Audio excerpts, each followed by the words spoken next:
Bonjour à tous et à toutes. Cette conférence s'est déroulée à la SEPR de Lyon dans le cadre de la France Design Week. Donc je remercie particulièrement et chaleureusement Monsieur Auduy Nguyen pour cette proposition et la SEPR pour avoir accueilli ce cycle de 3 conférences. La prochaine sera avec Stéphane Vial et la suivante avec Monsieur Jean-François Turlois. Alors, n'étant pas designeuse, mais artiste et chercheur en art, la question de la simplicité en design m'intéressait du point de vue des machines, envisagées comme matériau artistique et donc productrices de formes. C'est à partir de mon travail et d'autres exemples que je souhaite interroger plutôt notre positionnement d'artiste face aux IA et aux technologies immersives.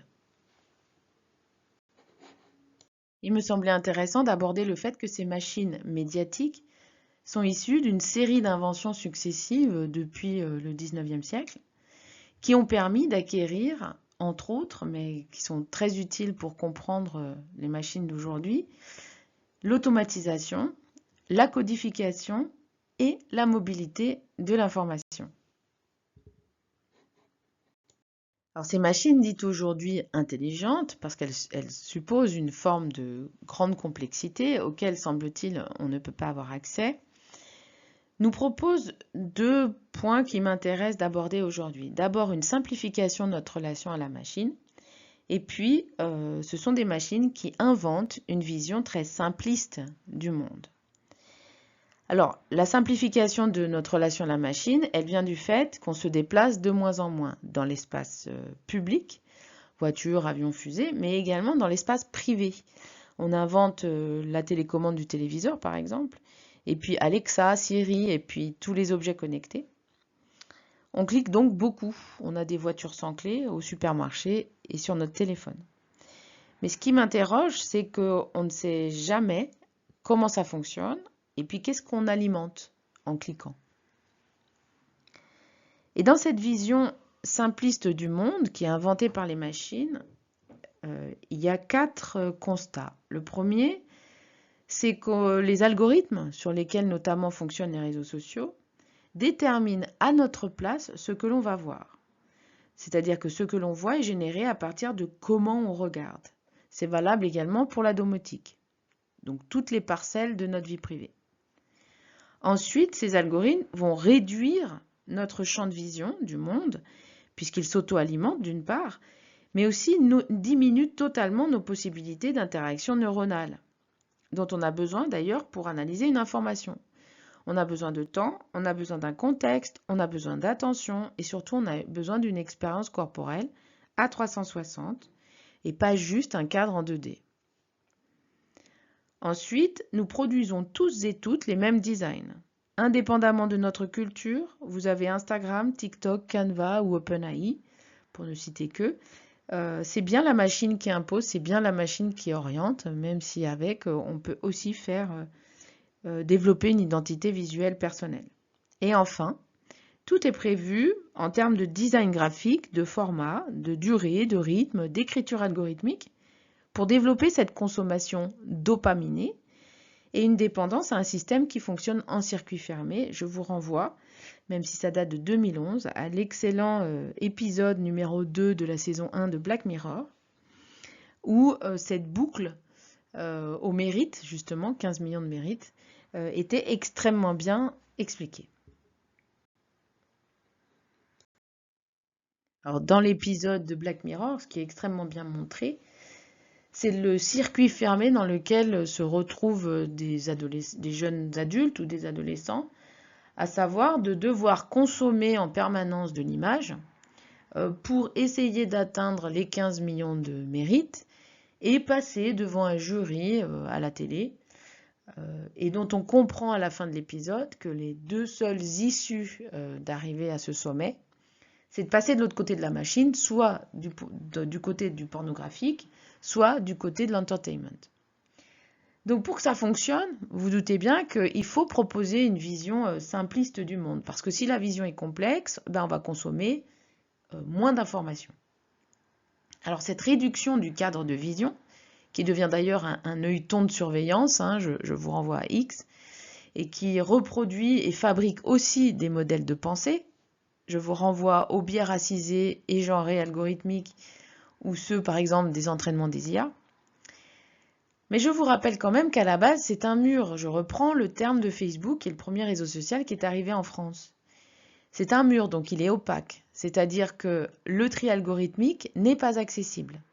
On ne sait pas comment ça marche. On ne sait pas l'ordre de ce qu'on voit, comment ça a été décidé. Ça, c'est la première chose. Et puis la deuxième chose, comme vous pouvez le voir sur l'image, l'outil de visionnement, c'est-à-dire le smartphone, est devenu une piscine sans bord. Je reprends les termes de Steve Jobs pour vendre son tactile en 2008. En fait, il n'y a pas de cadre visible. Il n'y en a plus. Comme dans la peinture, par exemple dans les musées, ici vous avez 2 œuvres d'Édouard Manet, des petites œuvres, et on voit bien que le cadre sert à séparer l'espace de la spectatrice de l'espace de représentation du tableau. Il y a bien une grande différence entre ces deux espaces. Donc d'un côté, vous avez une invisibilisation du fonctionnement, c'est-à-dire comment l'image apparaît, comment elle est créée, comment elle est choisie. Et puis de l'autre, c'est un outil qui n'a plus de cadre et qui nous fait prendre l'image pour la réalité. Je vous renvoie ici aux 2 exemples des types d'écrans que nous avons. Nous avons des téléviseurs qui sont tellement grands qu'ils remplaceraient presque une fenêtre. Et puis de l'autre côté, une multiplication de capteurs, de caméras qui permettent aussi sur un écran qui est pliable, et qui va ressembler plutôt à une valise, de faire que tout notre contenu de vie est à la fois enregistré, répertorié et avec lesquels on voyage. Du coup, les artistes vont faire le contraire, c'est-à-dire qu'ils vont créer des bugs dans les systèmes machiniques pour interroger le système lui-même. Ils vont interroger ses leurres, ils vont interroger aussi son fonctionnement. Par exemple, Nam June-paik, qui dès les années 60 décide de poser un aimant sur un téléviseur cathodique. L'aimant va distordre l'image pour révéler le flux informationnel et la mondialisation, c'est-à-dire que toute image, quelle qu'elle soit, est mise au même niveau. Tout devient à portée d'œil avec ce qui a été nommé le village global, et l'image ne devient qu'un instant T d'une réalité. Alors c'est beaucoup les artistes d'art vidéo dont là vous avez plusieurs exemples, qui vont manipuler les images, manipuler le système machinique dans ses fonctionnements pour révéler à la fois d'autres images et pour révéler le processus de création. Alors avec le net art en particulier, c'est-à-dire à l'arrivée d'Internet, les artistes désormais vont interroger le fait que l'image qu'on voit ne peut pas être isolée du système qui est en train de la créer, parce que cette image, elle dépend d'Internet, elle dépend de la machine, elle dépend du fonctionnement de la machine pour pouvoir être comprise. Il faut donc absolument distinguer les œuvres produites par des artistes qui utilisent ces machines comme des outils de fabrication. Par exemple, je fais de la sérigraphie, je fais de la 3D que ensuite j'imprime sur papier, j'utilise une IA pour créer des œuvres que je vends soit imprimées, soit via mon Instagram. Parce que là, ce n'est pas la machine qui est interrogée, mais c'est la machine qui est utilisée comme un outil. Et il faut distinguer alors ceux que moi j'étudie, c'est-à-dire les artistes, les œuvres qui interrogent le dispositif lui-même et dont l'image finalement est la révélation du fonctionnement du dispositif. C'est-à-dire que ce que je vois sur l'écran, ce sont tous les liens, tous les entre-espaces dans la machine. Donc l'image ne peut pas se dissocier du dispositif quand elle est exposée. L'œuvre, c'est le dispositif. Donc on parle ici de machine, finalement, où on peut encore mettre les mains dedans. Et là, je vous ai mis plusieurs artistes du NetArt, mais par exemple, Lemonas Zakas, quand il a pu faire bugger le mur Facebook, ça n'a pas duré très longtemps, puisqu'après, Facebook a changé ses API et a invisibilisé évidemment tout son code et tous ses tris algorithmiques.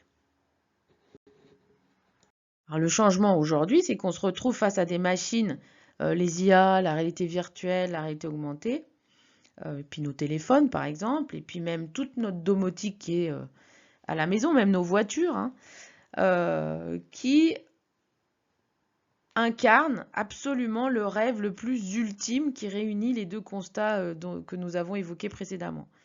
D'une part, invisibiliser le fonctionnement de la machine, parce que c'est plus facile pour surveiller. Et puis, faire prendre l'image pour la réalité, parce qu'effectivement, c'est beaucoup plus facile pour conditionner. Et je vous renvoie à Michel Foucault ou Lewis Mumford. Alors, du coup, la réalité virtuelle, en tant que technologie, alors n'est pas du tout récente, comme vous pouvez le voir, mais elle est intéressante parce que pour l'installer comme outil du quotidien, on va la gadgetiser. Alors ça passe par les jeux vidéo et par le cinéma, c'est-à-dire des industries de l'entertainment. Donc ce mur, Facebook, va se muer en dispositif clos sur lui-même et immersif avec l'Oculus, qui est plus léger, pas cher, il n'y a plus de fil, il est très simple d'utilisation, il suffit d'avoir un compte Facebook. Donc on passe du profil du mur à un profil VR.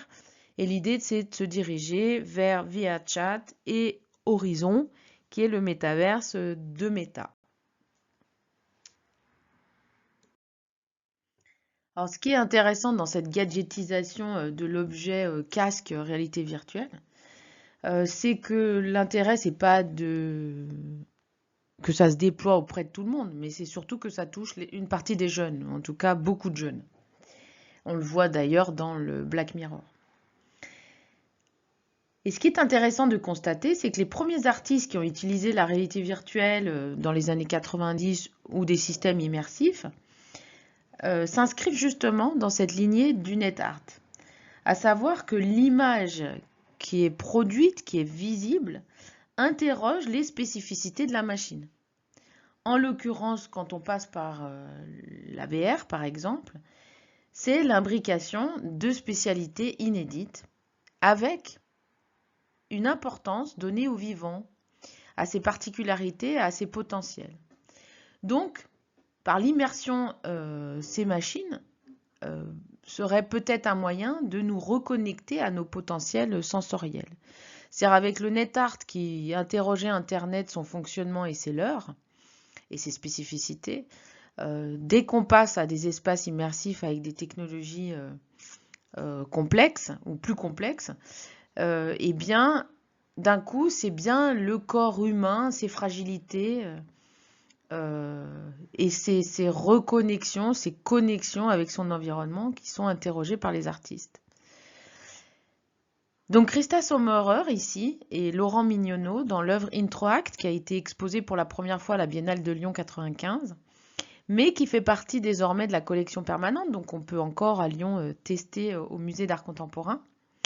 Eh bien, lorsque le corps de la spectatrice agit devant l'espace virtuel qui est ici projeté, à chacun de ces mouvements, les espaces qu'il y a entre son corps et l'environnement, qui sont dessinés par ces gestes, en fait, vont se remplir d'une multiplication de formes végétales. L'idée, c'est bien de montrer l'espace qu'il y a entre le corps et son environnement, et de montrer par ces formes végétales, rhizomiques, que c'est un espace sensible, qui nous semble vide, mais qui impacte, semble-t-il, et qui est rempli d'autres choses, de l'énergie, de la couleur, des vibrations, des ondes. Du coup, cet entre-espace que vous voyez là face à l'écran est matérialisé par tout un monde végétal qui est rendu visible uniquement par la machine. Alors les artistes questionnent la place de la machine dans nos relations à l'anthropocène, dans notre relation aux vivants, aux autres espèces, et puis l'impact de notre corps sur notre environnement, et vice-versa. Donc ici, la machine révèle ce qui existe, qu'on sent, qu'on expérimente chaque jour, mais qu'on ne voit pas. Alors c'est ce qui m'intéressait d'interroger justement dans ma première œuvre de réalité virtuelle, intitulée Nymphéas Survey. J'ai reçu la commande de valoriser la rotonde de Chambéry, qui est un bâtiment appartenant à la SNCF, puis les bains-douches de la ville de Laval. Je ne souhaitais pas modéliser les bâtiments qui font partie du patrimoine architectural, mais de vivre une expérience sensible uniquement permise par la réalité virtuelle. J'ai donc décidé de filmer en caméra 360 la rotonde sous différentes luminosités et de passer ces vidéos au thermique, c'est-à-dire de révéler l'impact de la lumière blanche sur l'environnement, et puis d'enregistrer ces jeux de reflets, des scintillements, parce que la rotonde est une verrière, parce que au bain-douche de Laval, il y a beaucoup de lumière, et puis surtout des mosaïques bleues et dorées. Dans la rotonde, il y a tout un jeu entre le verre, le fer et tout le métal des trains. Et donc, c'est bien sur le même principe, on va dire que Intro Act, l'œuvre que je vous ai présentée juste avant, la réalité virtuelle permet de visiter cette rotonde dans ses relations de froid et de chaud et non pas de reconnaître des éléments pour pouvoir se situer ou d'avoir l'impression d'être dans la rotonde, mais l'intérêt était de vivre une expérience sensible du lieu qui passe ici par la couleur. Et il est impossible autrement que par une machine, qui est la réalité virtuelle, de l'obtenir. Les machines, leur spécificité spatiale, non pas pour proposer un simulacre de la représentation du monde, mais pour réappréhender, réapprendre à se connecter sensoriellement à notre environnement naturel. Parce que le capitalisme a mis des machines entre nous et le monde, entre notre corps et notre expérience sensible du monde. Et même d'ailleurs, comme on peut le constater, entre nous, humains. Bon, on est bien d'accord que la réalité virtuelle, c'est juste un cran de précision supplémentaire du développement des outils qui utilisaient par exemple déjà les lentilles au XVIIIe siècle, qui permettaient de donner des perceptions nouvelles, macroscopiques, microscopiques. On obtient ici, avec la réalité virtuelle, des représentations et des simulations hyper réalistes de la galaxie, des espèces, des monuments en voie de disparition ou de cellules. Cependant, les artistes qui m'intéressent ne poursuivent pas cette objectivité de l'observation cartésienne, une sorte de mise à distance de soi, du corps, comme si on n'était pas à l'intérieur du même milieu. Mais justement, les artistes qui utilisent la VR pour accompagner, interpeller, initier le corps humain à ressentir et à envisager d'autres possibles de perception sensorielle. Alors, je vous ai pris 2 exemples parmi beaucoup d'autres. Dans les œuvres documentaires de Notes of Blindness, donc à partir des notes d'un professeur anglais qui décrit ce qui se passe lorsqu'il perd la vue pendant 3 ans, c'est tout notifié dans un carnet. Ou alors l'œuvre In the Eyes of the Animals, où la proposition permet d'expérimenter comment un animal voit la forêt. Alors je crois qu'il y a la grenouille, la libellule et le moustique. En fait, c'est l'efficacité de la simplicité sensorielle de la VR qui nous touche ici corporellement, par l'immersion et émotionnellement par le sujet qu'on nous donne à vivre. Et ça passe par le fait de rendre visibles justement les fragilités du vivant, des phénomènes lumineux imperceptibles, voire invisibles habituellement, mais réellement là, dans notre réalité.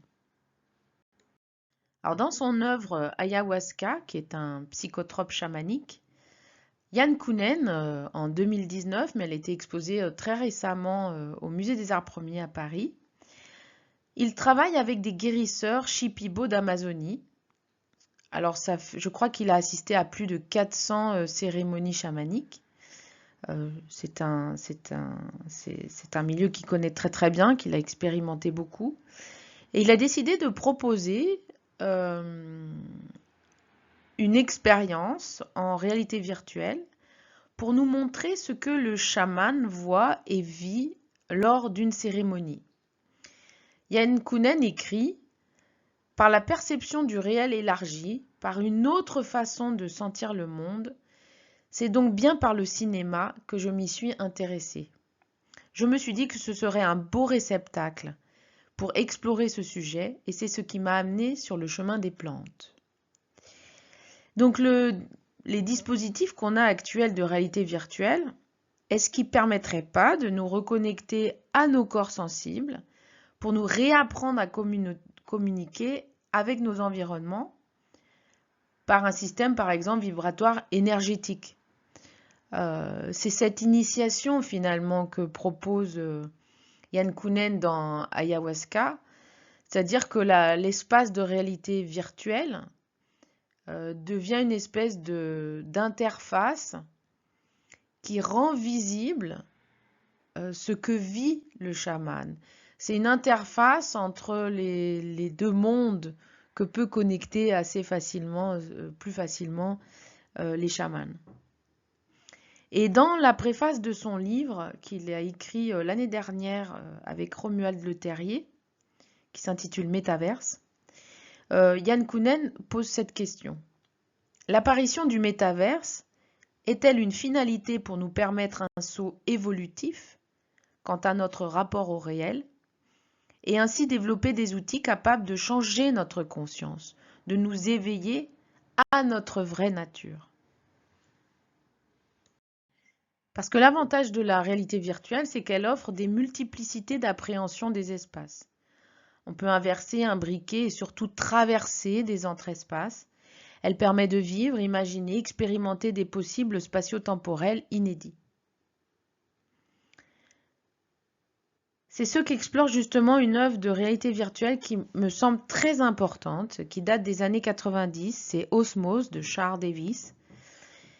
Elle est très innovante pour l'époque parce que notre avancée dans l'environnement virtuel dépend de notre souffle et de notre battement cardiaque. Le corps est équipé d'un harnais et devient une sorte de joystick qui va reproduire les conditions de déplacement qu'on peut avoir en plongée sous-marine. On va donc traverser littéralement une série d'entre-espaces dans un paysage qui au départ semble tout à fait connu. C'est une clairière avec des arbres et une rivière. Mais on va traverser ces espaces pour les expérimenter à 360, c'est-à-dire changer totalement notre point de vue de l'espace que nous avons au départ. On va même aller jusqu'à l'espace digital du programme, c'est-à-dire le programme qui est en train de générer ce que nous sommes en train d'expérimenter. Alors cette traversée nous donne à voir les éléments de manière très différente. Et surtout, c'est ce qui vit entre les éléments, par exemple entre l'arbre et la rivière, entre la rivière et des poissons qui ne sont pas des poissons, entre ce qui a été caché, ce qui est sous la terre. L'autrice insiste sur la spécificité d'expérimenter d'autres formes de perception et puis d'ouvrir à la spiritualité qui permet de rendre plus subtil, plus sensible nos relations à la nature et aux autres.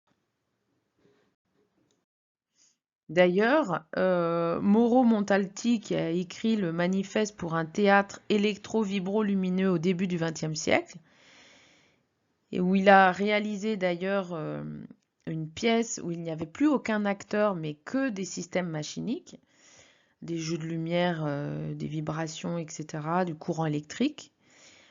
Il dit dans ce manifeste, d'ailleurs, il faut rénover la sensibilité.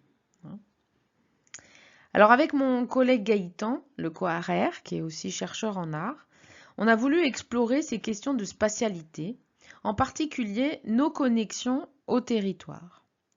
Car quand notre corps agit dans un espace, il y a tout un tas de relations qui vont impacter notre perception et qui construisent notre réalité. une réalité qui est unique à chaque corps, à chaque individu, même si d'ailleurs on a l'impression de vivre la même chose.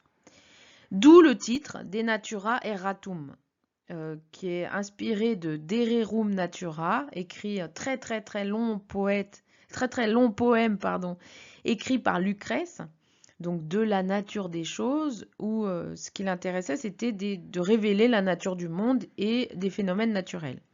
Donc ça a été écrit un siècle avant notre ère.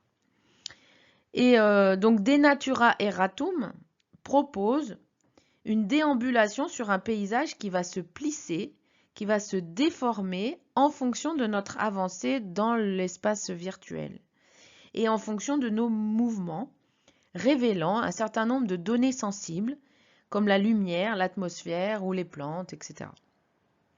Alors c'est une œuvre en cours de réalisation, mais que nous allons exposer bientôt à la Fête de la Science et à la Biennale d'Art Digital de Tétouan. Pour ce faire, j'ai enregistré pendant 1 mois tous les trajets que je faisais à Chambéry en montagne, que ce soit des balades courtes ou plus longues. Je les ai dessinés sur un rouleau de papier qui fait 5 mètres de long.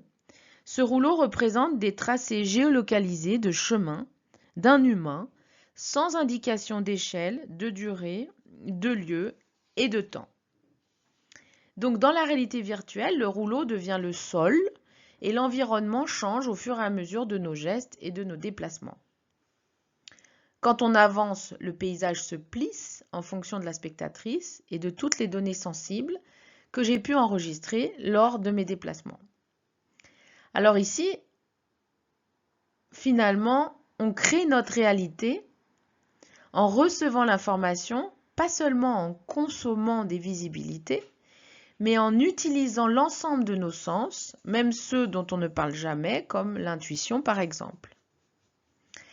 J'aimais bien l'idée que Google n'arriverait jamais à représenter cela.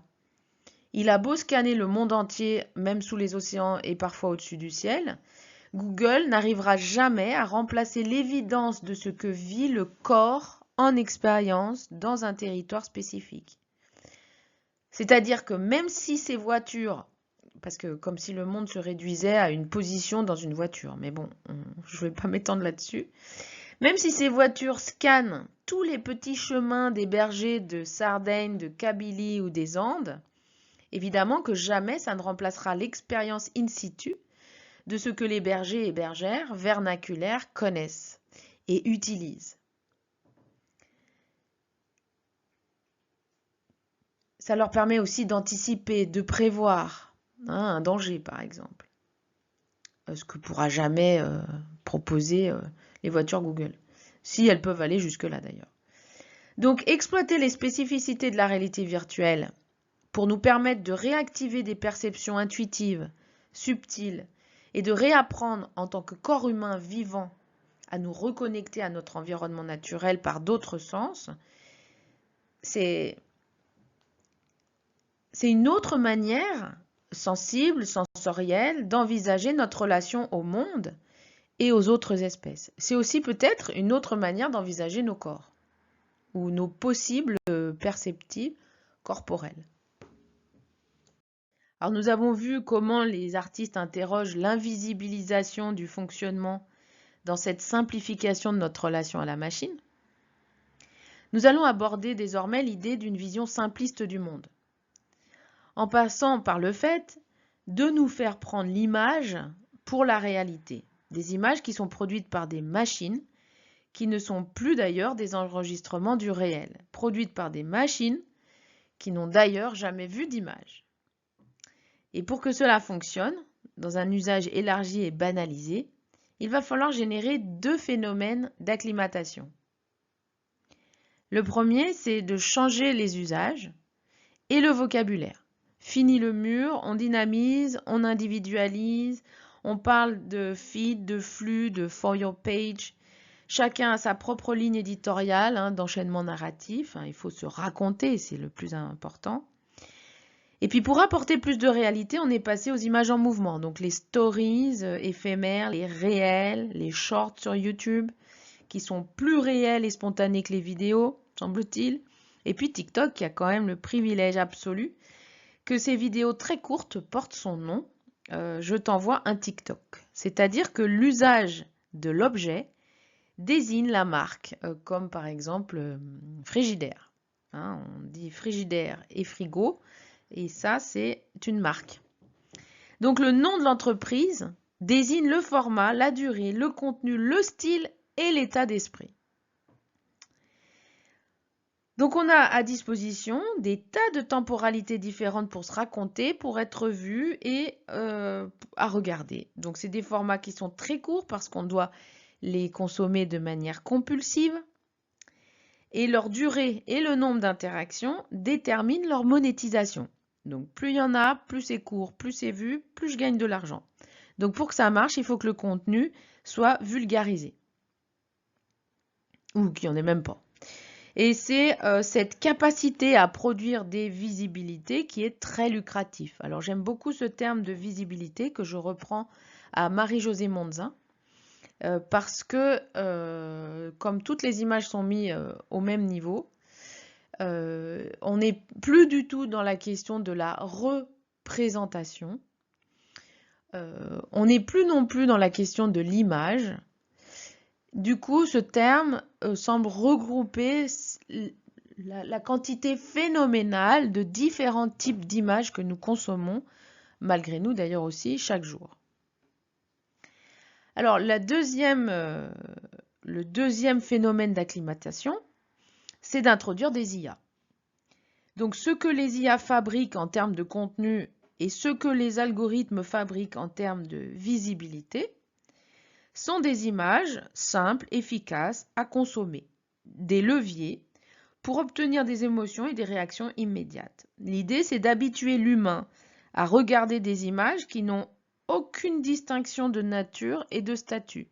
Que l'on regarde une publicité, un placement de produit, une information véridique, une information déformée, que ce soit une vidéo personnelle, que ce soit fabriqué par des IA, que ce soit des archives ou des documentaires, peu importe, tout est mis au même niveau et tout est hybridé.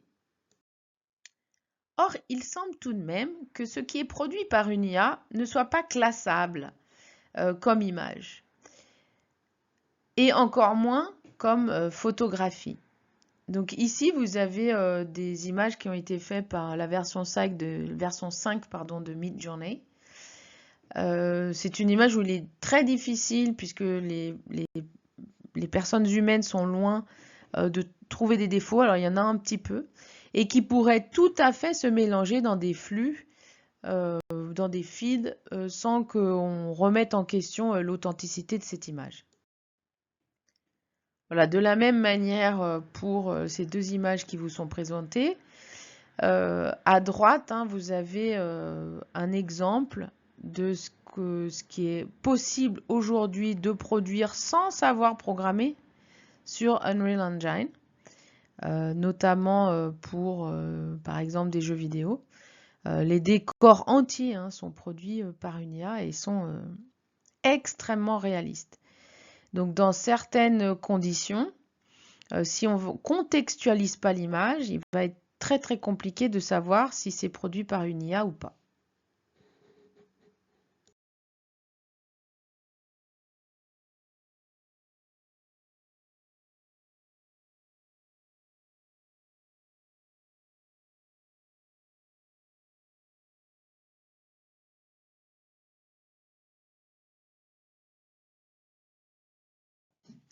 Alors c'est la question que va poser l'artiste Boris Eldagsen.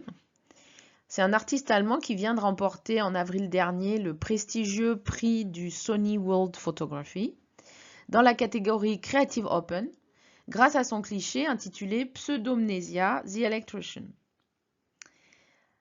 Alors, quand il a reçu le prix, il a refusé en disant que c'est une image qui a été produite par une IA, mais qu'il l'avait proposée pour pouvoir en discuter avec l'entreprise.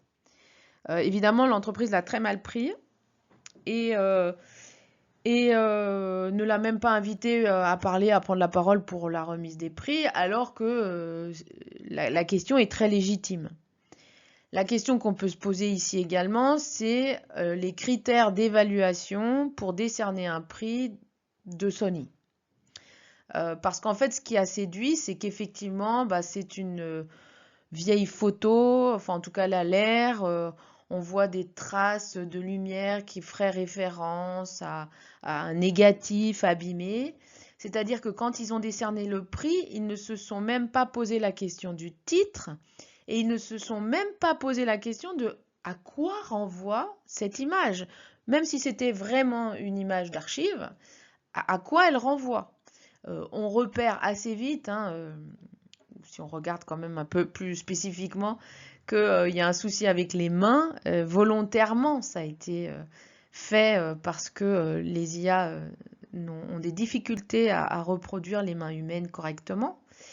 Donc, si l'artiste met des indices comme ça, c'est pour se dire, ok, peut-être que le jury va quand même, à l'ère de l'IA, va quand même se poser quelques questions. Apparemment non. C'est-à-dire qu'on décerne un prix de photographie sans se poser la question de la démarche et sans se poser la question de qu'est-ce qui est interrogé dans l'image. Donc ça, déjà, pour moi, c'est quelque chose qui est très inquiétant.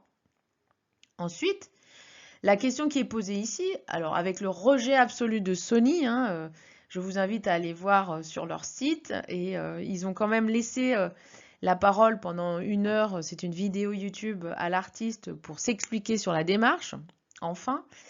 Donc la question ici qui est posée par l'artiste, c'est si on considère que l'image produite par une IA n'est pas une photographie, on détermine donc la nature d'une image par son média, je dirais donc son médium ici.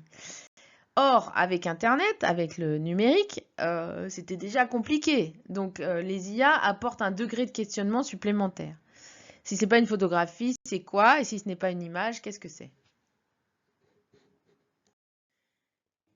Alors, je voulais vous montrer sur cet questionnement une série de photographies numérisées, traduites en signe alphanumérique au moyen d'un code numérique. C'est la première image au monde prise par Nicéphore Niepce en 1826. Elle s'intitule La vue de son bureau.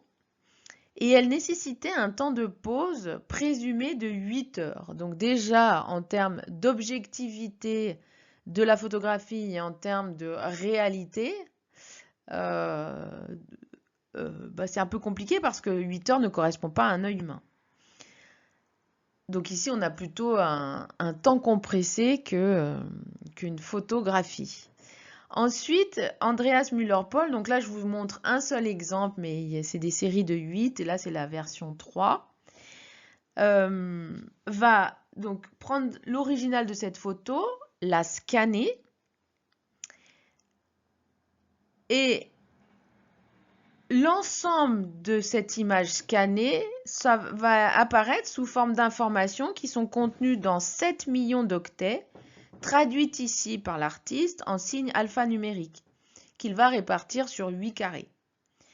Donc les panneaux que vous voyez là, vous avez un exemple illisible à l'œil humain, représentent quand même la description binaire complète de la plus ancienne photographie survivante au monde.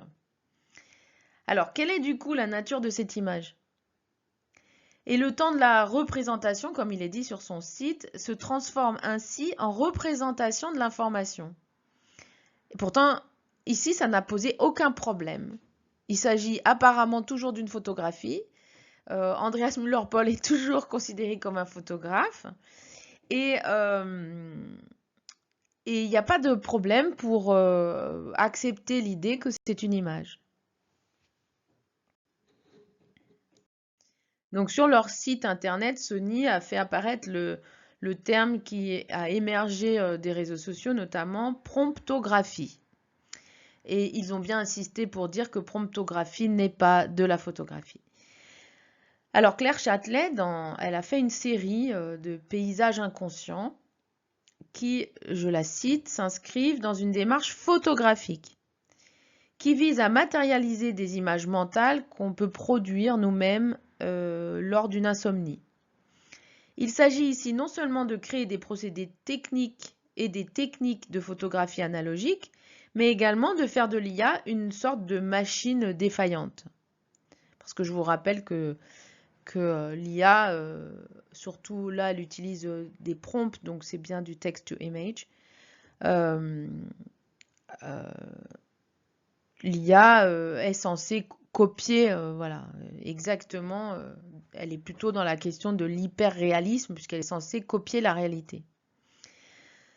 Ce qu'explique Claire Châtelet, dans pas mal d'articles, elle dit que finalement, le prompt, c'est la trace d'une présence, c'est la trace d'un regard, et surtout, c'est la trace d'un processus. C'est là où il y a art. Alors peut-être plus que la question du média, quelle différence y a-t-il entre une IA ou un appareil analogique ou une caméra obscura?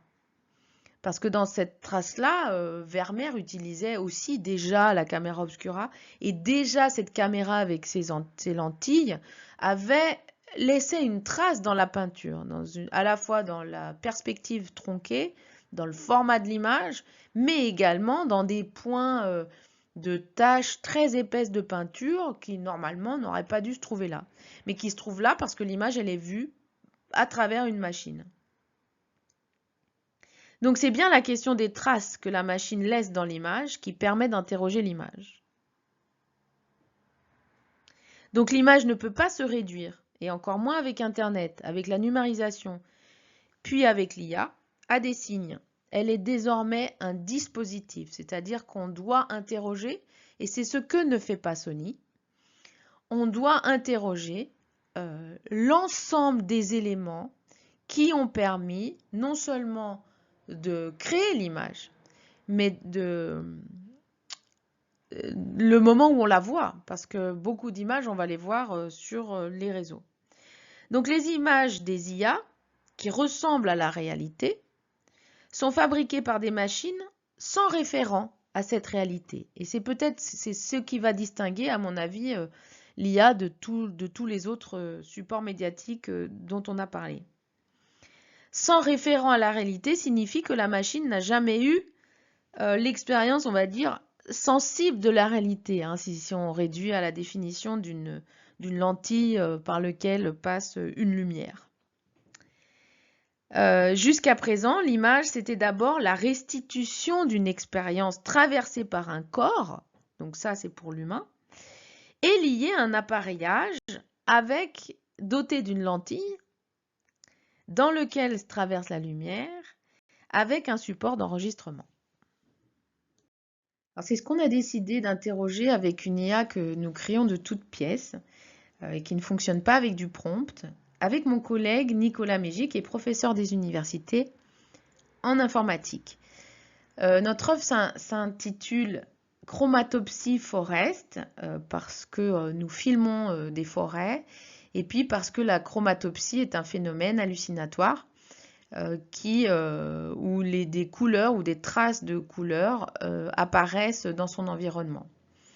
Ce qui est intéressant pour nous, c'est que cette pathologie du corps, qui est ici portée par la machine comme un bug finalement, va permettre de révéler non pas un dysfonctionnement, hein, comme c'est le cas d'un bug ou de la pathologie pour un individu, mais plutôt des espaces ou des possibilités de choses présentes mais invisibles. Alors, pour ce faire, nous avons décidé dans notre processus créatif de partir de deux choses. D'abord, de filmer en 360, puis de passer en thermique comme dans Nymphéa Survey des forêts, pour aborder le rôle de la couleur en tant que sensation lumineuse et en tant que productrice d'espaces particuliers. Donc ces vidéos sont tournées à différentes luminosités météorologiques. Et puis, nous essayons de partir directement de ces images pour l'apprentissage de l'IA. Et puis, la deuxième chose que nous avons décidé, c'est d'entraîner une IA d'abord de manière artisanale. On va alimenter une IA basique avec un jeu de données de ces images qui sont prises dans vraiment des forêts très différentes. J'ai été aidée par un de mes étudiants, Mathieu Frajouka, qui était en stage avec moi. Et l'idée, c'est que l'IA apprenne à les reproduire grossièrement. Ensuite, une fois que l'apprentissage est effectué, l'idée c'est que on se balade d'un côté dans la forêt pour prendre les images, mais on va se balader d'un autre côté dans l'espace latent de l'IA pour générer des images qui peuvent autant correspondre à des images qu'elle a déjà vues, qui font partie du jeu d'apprentissage, que à des images qui sont des potentiels paysages. Et c'est ce qui nous intéresse. Alors, pour expliquer plus précisément ce qu'on fait dans l'espace latent, donc le réseau de neurones de cette IA a appris à regarder des images, c'est ce que vous voyez, elle les a encodées, à les projeter, et puis à les reconstruire, c'est ce que vous voyez dans le schéma, à les décoder. Donc nous, on va parcourir l'espace latent qui ici est schématisé par un cube en 3D. L'espace latent qui résulte de son apprentissage. Donc on va projeter toutes les images du jeu d'apprentissage de départ, que vous voyez par exemple ici en rouge. C'est des points de position dans l'espace latent. Et on va naviguer entre ces positions parce que ce sont des images qui sont potentielles. C'est des images qui ont servi son apprentissage. Des images qu'elle n'a jamais vues. Donc l'IA générative optimisée doit pouvoir produire, à partir de son espace latent, une image qui est plus réaliste. L'espace latent d'une image générative est un lieu flottant, c'est ce qui m'intéresse beaucoup, dans lequel chaque image du jeu d'apprentissage de départ est positionnée, comme vous pouvez le voir ici aussi, par une fonction de projection apprise par des neurones artificiels. C'est-à-dire qu'il faut penser l'apprentissage de l'image, de l'apprentissage d'une IA à partir d'une conception spatiale des choses et pas à partir, comme jusqu'à présent pour la production des images il a été fait, à partir d'une numérisation, en tout cas d'une empreinte de la lumière sur un support. Ici, il s'agit d'une position dans un espace. Et donc, une fonction de reconstruction, qui elle aussi a été apprise par les neurones artificiels, permet, à partir d'une position de l'espace latent, de produire une image qui est la plus réaliste possible. C'est-à-dire qu'elle va apprendre à aller, comme vous voyez ici, du 3 jusqu'au 8. Si la position dans l'espace latent correspond à une image qui appartenait au jeu d'apprentissage de départ, donc ici c'était les images de la canopée sous forme thermique, alors l'IA va générer une image qui est pratiquement similaire à celle-ci. Parce qu'elle est optimisée dans ce but-là. Mais en revanche, si la position qu'on choisit dans l'espace latent ne correspond à aucune image du jeu d'apprentissage, comme vous pouvez le voir en haut, le déplacement dans l'espace latent, vous voyez le 9, et puis il y a le 8, et puis après on voit des images qui sont ni 9, ni 8, ni 3. Eh bien, cette l'IA, à ce moment-là, si on va à ce point de positionnement, l'IA générera une image qui n'a jamais été vue, mais qui pourtant pourrait paraître réaliste. Donc ici, vous voyez un schéma qui montre extrêmement bien voilà, comment fonctionne l'IA à gauche quand elle est en train d'apprendre dans son espace latent et le jeu d'apprentissage que ça génère à droite. Donc dans cet espace latent, ce qui nous intéresse, c'est qu'il n'a pas de référent conceptuel. C'est-à-dire que l'IA va produire des données, donc censées être produites par une forme pensante, puisque on les appelle d'ailleurs des machines intelligentes. Mais pourtant, ce n'est pas la structuration d'une pensée humaine à partir d'un corps vivant, nos perceptions sensibles, etc., qui produit la donnée ici. Mais c'est un modèle unique qui est autoréférencé. Elle ne sait absolument pas distinguer les images réelles des images potentielles. Et donc là, vous voyez, en bas à gauche, c'est vraiment les premiers tests que nous avons faits en nous baladant dans l'espace latent, c'est-à-dire en nous baladant dans des positions d'images qui sont entre deux images du jeu d'apprentissage. Alors évidemment, les artistes qui s'intéressent ou qui utilisent l'IA, et je ne parle pas ici des artistes qui utilisent le prompt, eh bien, ce qui les intéresse, c'est d'agir dans l'espace latent. Parce que à cet endroit, se trouvent des images qui sont potentiellement nouvelles, qui n'ont jamais été vues, ni par nous, ni par l'IA. Et donc, ce sont des espaces qui permettent, comme le dit le duo d'artistes Entangled Others, d'entremêler finalement des réseaux avec des données, des réseaux neuronaux de l'IA avec d'autres types de données. Et à la sortie, ce qui est intéressant, c'est qu'on va avoir un entrelacement d'échelles temporelles, d'événements, de spécimens étranges qui émergent comme une tentative d'expérience. Et c'est ce qui intéresse. Alors, je vous en ai mis 3 ici, que vous pouvez aller voir plus précisément, si vous le souhaitez. Alors, la plupart du temps, les utilisatrices de l'IA ne produisent pas de modèles dans leur conception d'IA générative. Des modèles d'apprentissage qui interrogeraient la question du modèle. Parce qu'il faut bien un modèle d'apprentissage au départ.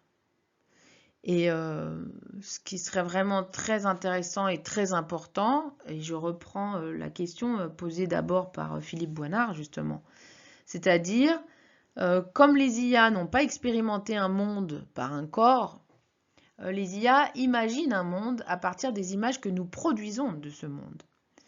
Donc, notre perception, c'est bien notre expérience du réel que les IA n'auront jamais en référence. Donc, l'idée en tant qu'artiste, c'est bien de créer des modèles pour l'IA qui nous permettent d'expérimenter d'autres types de modèles, donc d'autres types de manières de faire des images, et d'expérimenter sensiblement des possibles d'êtres au monde autres et de les visualiser concrètement. Une des artistes sur la diapo précédente, justement, c'est ce qu'elle interroge. Donc, pour créer cette œuvre, nous avons dû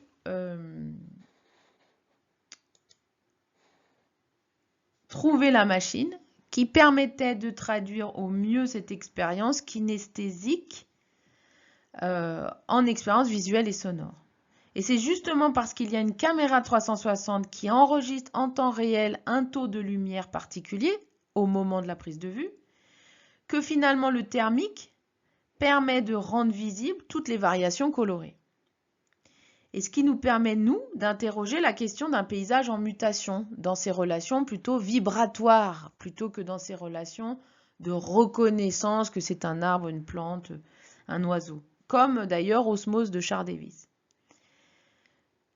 En fait, ce qui nous intéresse dans ces relations vibratoires, c'est pas dans ces formes, mais c'est dans ces systèmes de communication extrasensoriels qui, ici, dans notre travail, passent par la couleur. Donc l'impact de la lumière prise au départ et enregistrée par la caméra est visible ici. Et les variations obtenues montrent leur importance sensible sur le vivant. L'œuvre rend visibles les liens sensibles, ce qui persiste à faire corps quand on passe dans ou par la machine. Or, pour alimenter l'IA, ce qui persiste à faire corps doit déjà construire un modèle aussi pour l'IA.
Alors pour conclure, évidemment cette vision en simplicité qu'on a vue, c'est-à-dire consommer toujours plus des visibilités, et cette vision simplifiée du monde qui nous est proposée est produite par des machines algorithmiques et virtuelles dont le but est que nous devenions non pas des individus sujets, c'est-à-dire des êtres au monde qui construisent une pensée unique et complexe à partir d'expériences vécues, mais que nous devenions des producteurs de données interchangeables, peu importe quel humain nous sommes. L'important, c'est bien d'obéir. L'important, c'est bien d'être un individu conforme. Je vous renvoie à Günther Anders. Et surtout, l'important, c'est de produire de la donnée. Je vous renvoie à l'excellent documentaire Les travailleurs du clic, dans sa version longue de 2022, qui doit être encore, à mon avis, visible sur Arte. Et donc les IA qui proposent de substituer leur propre vision du monde, c'est-à-dire une version qui n'a plus aucun référent existant dans la réalité, vont produire des copies, puisque c'est ce pourquoi elles sont là, mais aussi des tas de versions fictives. Donc l'artiste a un rôle à jouer, à déployer une forme de simplicité émotionnelle, où des technologies comme la réalité virtuelle, dotée d'intelligence artificielle, seraient liées à l'apprentissage d'autres possibles sensoriels, mais aussi d'autres relations perceptives, interespèces par exemple. Bon, je crois que c'est pas gagné. Merci à vous.